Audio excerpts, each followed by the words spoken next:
Assalamualaikum warahmatullahi wabarakatuh. Waalaikumsalam warahmatullahi wabarakatuh. Kami dari SMA 2 ingin tahu tentang sejarah Gua Sunyi Ragi. Bagaimana awal mulanya gitu, Pak? Ya, mangga. Nah, insya Allah Bapak jelasin ya. Sebelumnya Bapak ucapin terima kasih atas datangannya di Taman Sari Gua Sunyi Ragi. Bismillahirrahmanirrahim. Assalamualaikum warahmatullahi wabarakatuh. Waalaikumsalam warahmatullahi wabarakatuh. Nah, ini kenapa disebut Taman Sari atau Gua Sunyi Ragi? Jadi Taman Sari Gua Sunyi Ragi ini sebenarnya tempat bermainnya dari putra-putri Kesultanan Cirebon.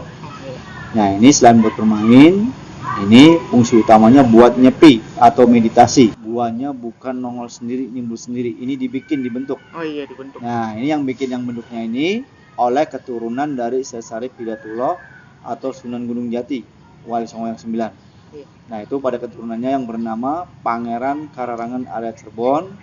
Nah, ini dibangunnya dari 1596 sampai 1788. Nah, itu selesai di dalam dibikin, pihak keturunan berpikir nih buat istirahatnya di mana apabila kunjungan keluarga ke sini. Nah, ini yang kita lagi duduk ini. Nah, ini baru dibikin ini namanya Gedung Pendopo atau Gedung Pesanggerahan. Nah, ini yang fungsinya buat istirahatnya keluarga apabila kunjungan sini. Dibikinnya ini oleh Ibunda Ratu Adimah. Ya. Nah, itu dibikin tahun 1848.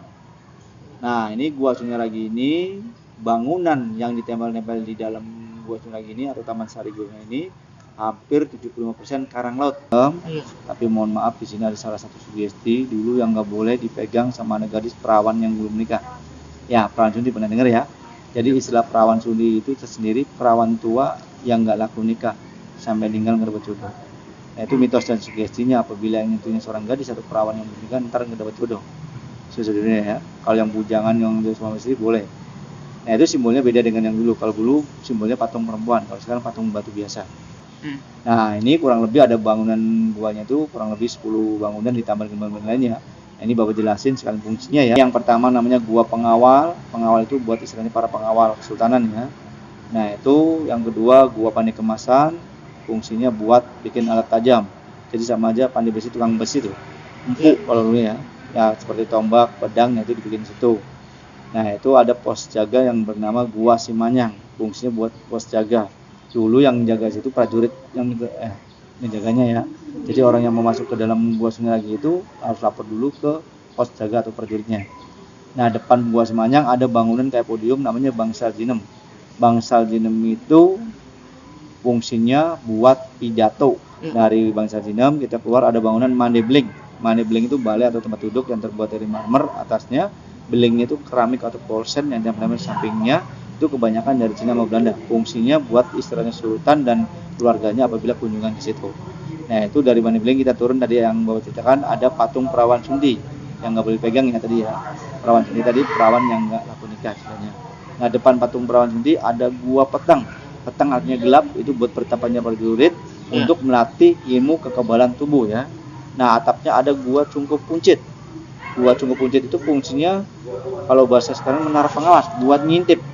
Ya, itu dulu yang di atas itu yang disimpan prajurit yang pintar memanah. Kalau yang sekarang jago nembak, sniper ya. Sniper. Nah, di samping gua petang ada gua langse. Langse itu bahasa Cina kuno yang artinya tirai atau hordeng yang terbuat dari air. Nah, itu fungsinya buat cikirnya sultan dan keluarganya apabila kunjungan situ. Di samping gua petang juga ada patung yang berbentuk gajah yang lagi nerak kereta ya atau narik kereta. Ya, itu simbol atau menggambarkan dulu tunggangan seorang raja atau sultan ya. Di gua petang kita masuk ada 2 ruangan bangsa Panembahan terdiri 2 ruangan kamar kaputren. Kamar kaputren buat laki, kaputren buat perempuan. Jadi istilah kamar itu bukan buat tidur. Jadi buat pembelajaran atau belajar kayak ilmu keagamaan, sosial dan lain-lainnya ya. Jadi antara laki dan perempuan terpisah. Dari kamar kaputren kita keluar ada bangunan balai kambang. Balai kambang itu balai yang ngapung di atas air. Ya, itu dulu pusatnya itu atau tampungan air atau dam air di situ. Balai kambang itu balai yang ngapung di atas air. Nah, itu fungsinya buat tampungan air atau dam air. Jadi itu dulu air atau mata air danau itu ditampung di situ. Nah, itu dulu Taman Sari atau Taman Air ini posisinya dulu dilingkup dengan air danau dengan pohon jati. Makanya dulu disebut Segaran Amparan Jati. Jadi seolah-olah bangunan ini ngapung di atas air. Ya, itu satu sisi buat ramuan air, satu sisi buat penghubung antara bagian depan sama belakang. Jadi antara bagian belakang gua Harga Jumut dan depan kamar kepemudaan ya. Jadi bisa penghubungan buat yang ke belakang bisa ke depan, yang depan mau ke belakang bisa. Satu sisi itu buat belajar ngaji, satu sisi itu buat menggambarkan kehidupan manusia yang hidup di dunia itu. Kalau kita punya prinsip atau punya pegangan, jangan kayak balai kambang yang ngambang di atas air. Jadi kalau kita punya prinsip itu harus yang teguh, yakin, jangan sampai labil ya. Nah, jangan kayak perahu kan, balai kambang itu ngambang di air itu kan pasti kayak kayu perahu. Nah, kalau bisa kita punya prinsip jangan kayak gitu, jangan kayak balai kambang tadi ya. Nah, dari balai kambang kita keluar ada bangunan Harga Jumut. Harga tuh besar, Jumut tuh ngambil.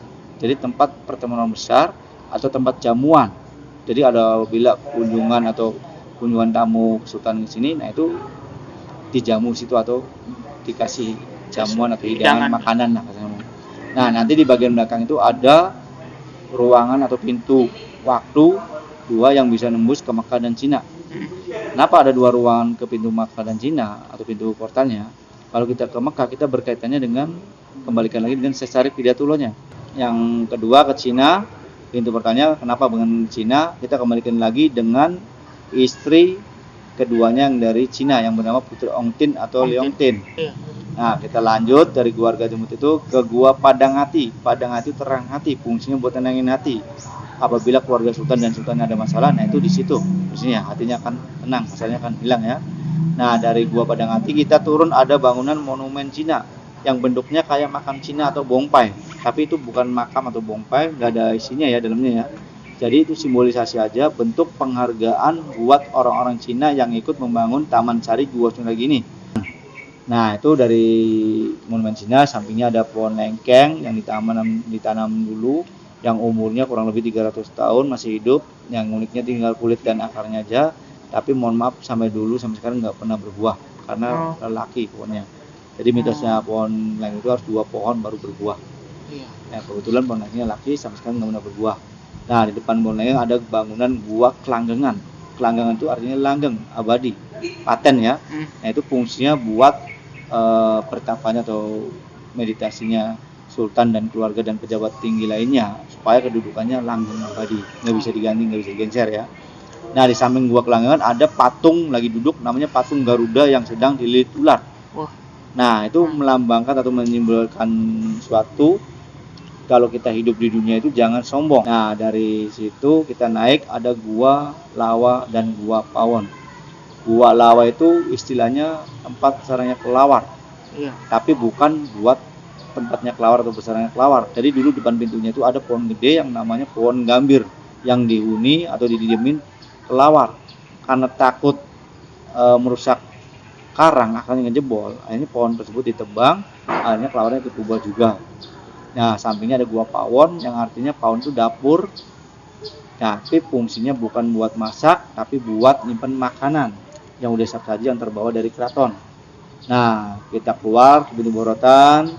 Nah, itu tadi kita ada di luar, ada Pak Tribun, ada tulisan Gua Sunyaragi. Nah, itu namanya bukan situs juga ya, itu baru namanya Panggung Budaya Sunyaragi yang fungsinya itu buat pementasan seni atau tempat tari ya. Nah, itu dibikin tahun 1985 selesai tahun 90-an oleh Pak Ismail Saleh, Menteri Kehakiman, bekerja sama dengan Pak Subrata di Dijen Penerangan, itu zamannya presidennya Pak Soeharto. Nah, itu buat pagelaran seni. Jadi bukan termasuk kita situs sini ya. Nah, itu dia niru yang di dalam, jadi kesannya situs juga.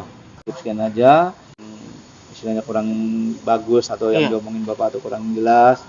Ya, terima kasih sebelumnya supaya bisa bermanfaat pada buat kalian semua ya yang saya dengerin. Ya, kalau nggak ada pertanyaan Bapak tutup sekian aja. Wassalamualaikum warahmatullahi wabarakatuh.